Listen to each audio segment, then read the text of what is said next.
Hi everyone, and thank you again for being here. There's something different this week, right? Well, yes, we're gonna do a Q&A.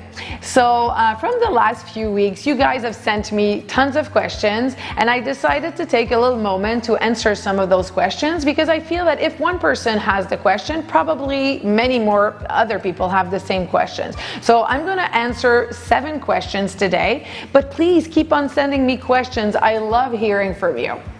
So let's dive in. Question number 1.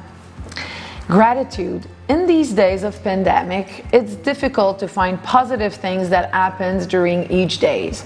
I lost my job and my love relationship is suffering. I can't seem to find anything to be grateful.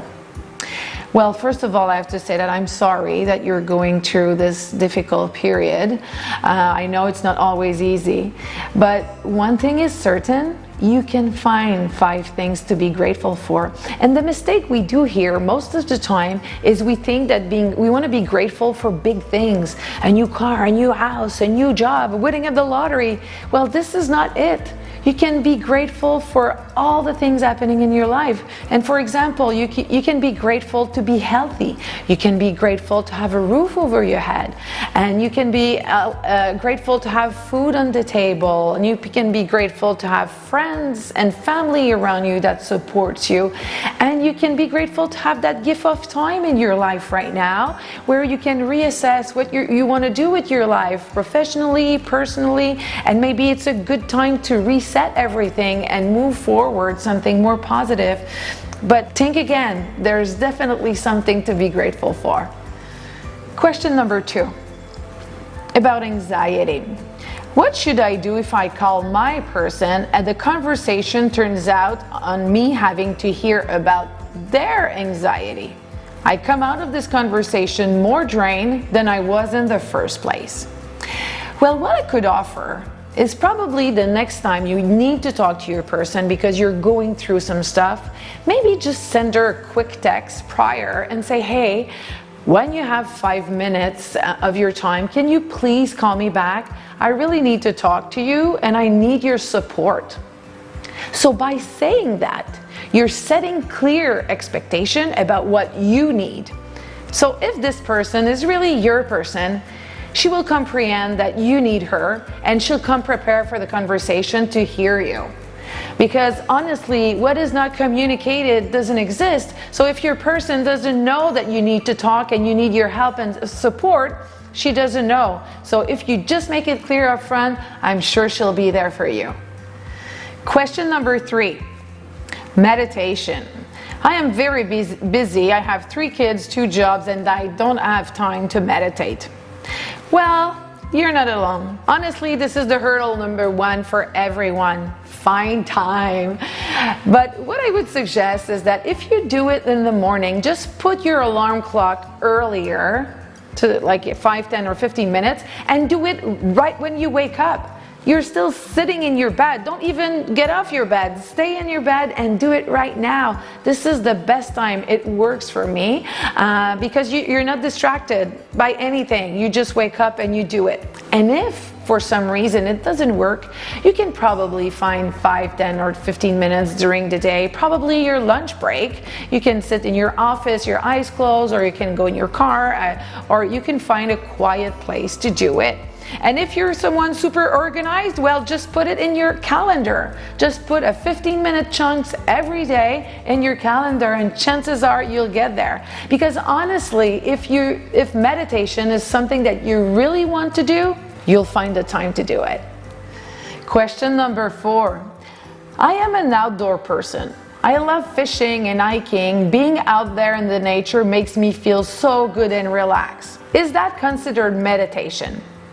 Well, that's really a good start. Keep on doing that. But unfortunately, this is not meditation per se. Because if you're outdoor hiking or fishing, but your mind is on overdrive and overthinking about the past or overthinking about the future, what's going to happen, well, this is not a real mindful moment for you. So what I could offer is that while you're doing your favorite sport in the outdoor, just find a mantra that really you love and makes you feel good. And when you're in the outdoor and you feel that your mind is overthinking, just repeat a couple of times your mantra just to bring you back to the present moment. And just the fact that you're outdoor and reciting a mantra, this will create a mindful moment. Question number 5, meditation. How do I choose from guided meditation, mantra and mudra, or listening to the music? Does each bring something different?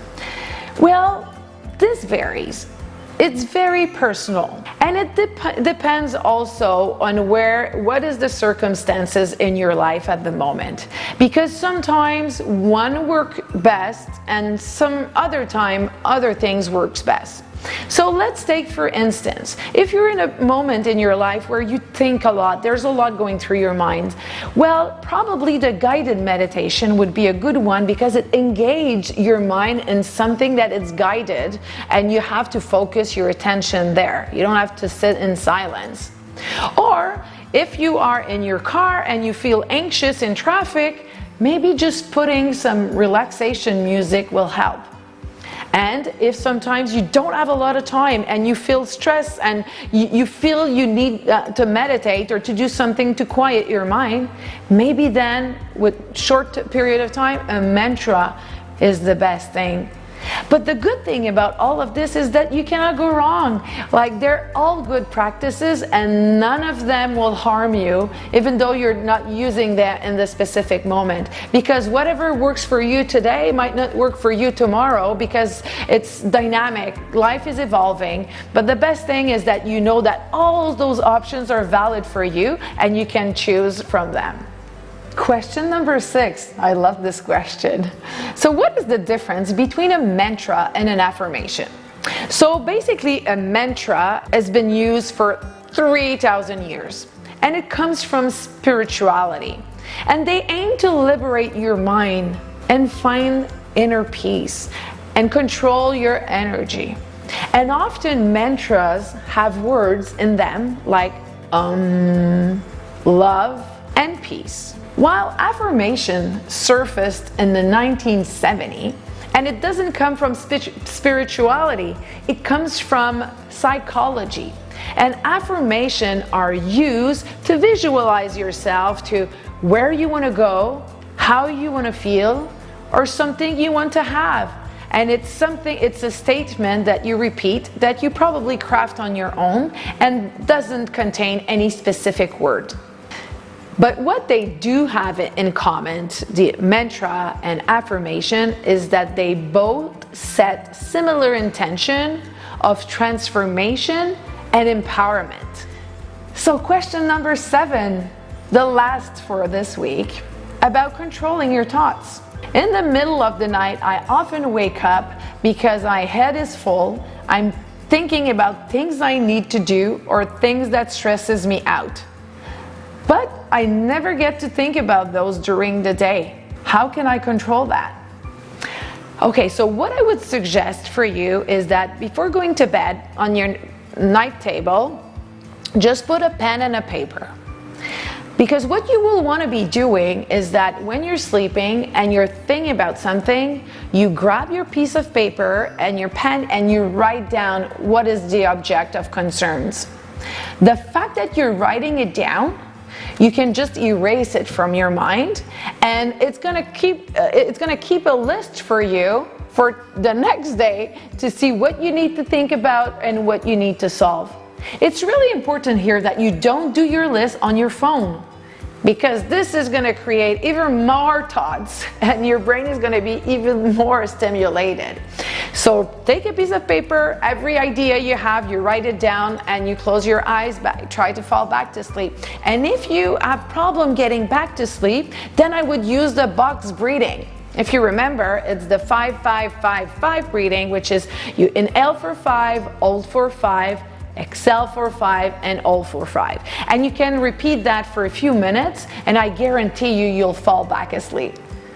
So thank you guys. I hope you appreciate that little Q&A, and please keep on the question coming. It's good to hear from you and to get interaction. So if you haven't already, you can subscribe to my YouTube channel, Uplift Yourself with Julie, or you can follow me on Instagram, upliftyourself_with_Julie, and you can find ways to reach me. And you can DM me or email me or write on directly on the YouTube channel. It's going to be a pleasure for me to answer you back. So stay strong, stay positive, stay connected, and I'll see you next week. Bye.